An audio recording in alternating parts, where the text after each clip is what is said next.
Türkmenistanda geçiriljek bir kanun prezidentlik saýlawyna häzirden mektep mugamlaryna tapşyryk berilip, olaryň üstü bilen mektep okuwçylarynyň ýurtdaşyna çykan ene atalarynyň ýa-da doganlarynyň, ýagny saýlawa gatnaşmaga hukugy bolan 18 ýaşy dolan türkmen watandaşynyň şahsy pasportyndaky dogry maglumatlary alyp kanun bozma esasynda saýlawa gatnaşdy diýdirmek üçin ýörite propaganda işlerini alyp barýandyklary hakynda dogry anyk maglumatlar gelip gowşýar.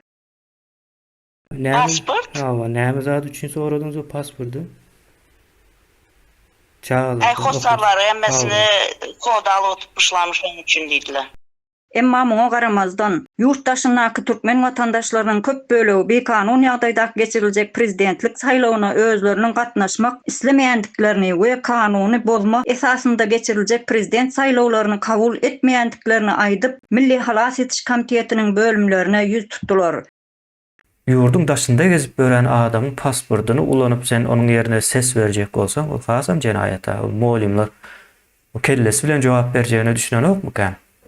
Emma jenaýatkar Gurbanuly Berdimuhammedow we onuň bir kanun hökümeti halkyň bu näraziligini dogry kabul etmän gyssygly ýagdaýda bir kanun saýlawlary geçirmäge taýýarlyk görýärler.